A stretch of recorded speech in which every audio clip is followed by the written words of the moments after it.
How y'all doing? This Judge Lynn over here. I've already checked my sound.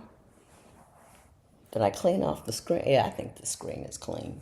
But anyway, if it's not, well, so what? I look the same way I always look. It's a little crazy up here. A little dudeish right here. But anyway, how y'all doing? This is for, my brothers and sisters of the Anxiety Society, my worry warriors, my catastrophe committee. This is for you, artists of unnecessary angst. And I think there's an art to it. I really do. I think it ain't pretty. It never produces anything pretty, but there's an art to really screwing up your stress level. And I'm good at it. Oh, I'm Pablo Picasso. He was born on October 25th, too. But anyway.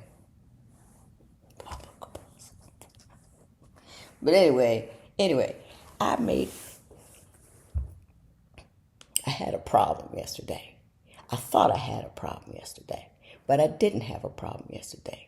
But it looked like a problem when I looked at it. And I looked at it too long, and I looked at it too hard, and I tolerized it from an inconvenience and a miscommunication into an actual issue. Well, not an actual issue, into an imagined issue. And I was like, oh my God.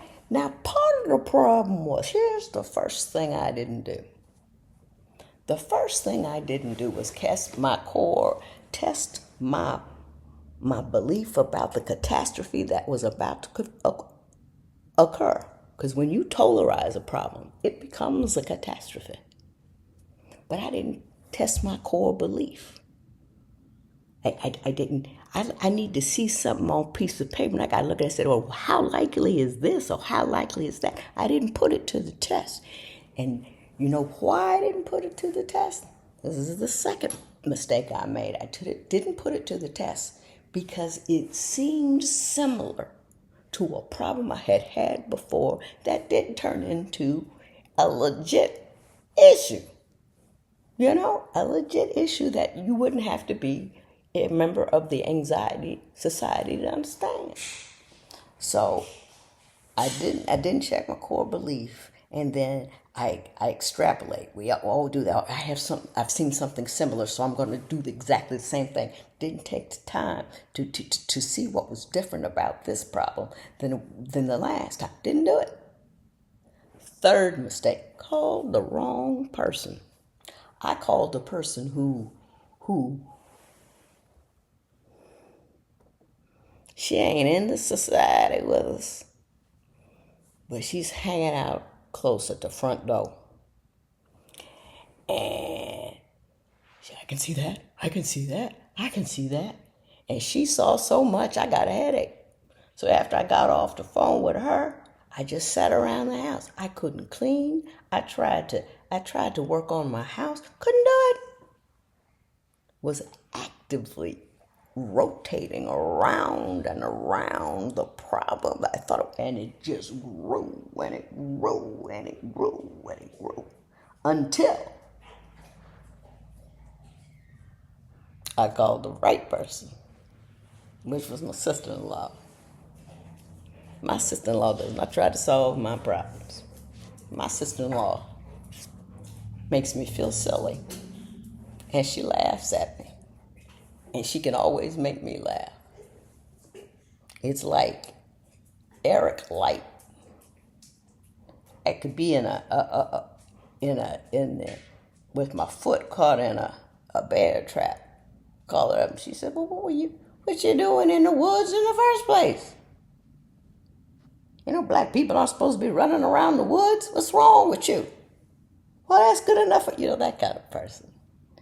And so she started talking, and then what? And then when she got through talking about how silly I am, so you just like so and so, and she just goes, and she's almost like my mother.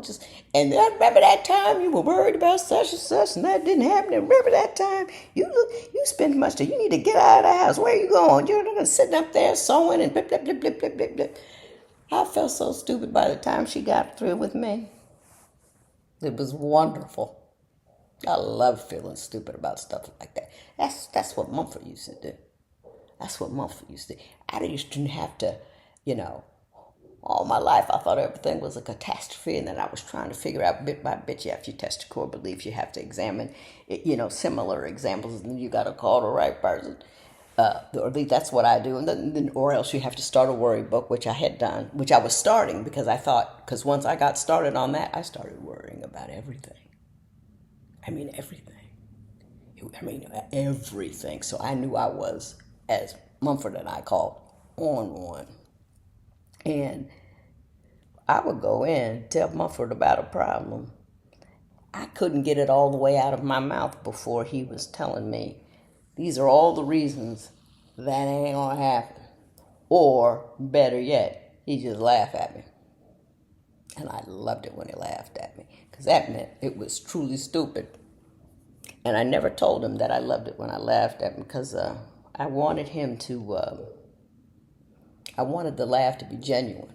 If he knew the laughter made me calmer, he would laugh all the time at all my problems. And I don't want that. I want a legitimate response to the concern of the moment from the man who had my sanity, oh, so gently cupped in those wonderfully huge hands of his. He was my man. But anywho, he wasn't here. I called his sister. I got it together. My only point is this.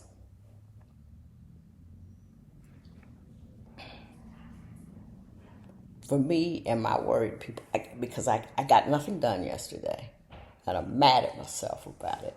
But I just want to say, for all my worriers, test your core belief. Start a worry book. I mean, these are the things I'm telling you what to do. I ain't got no business telling you what to do, especially after I just told you what I do. But I was just trying to harken back to earlier days when that's what I used to talk about on this thing all the time, because I have a whole lot of brothers and sisters who are on that worry train. And there are a lot of reasons to be on it for a lot of people. But I'm just saying,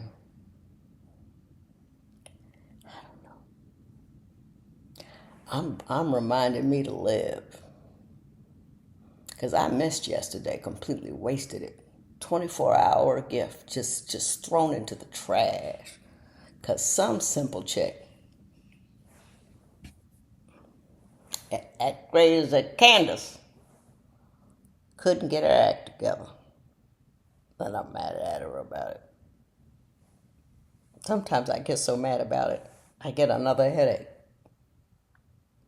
Oh, now I messed up my thing. Look. I don't know why.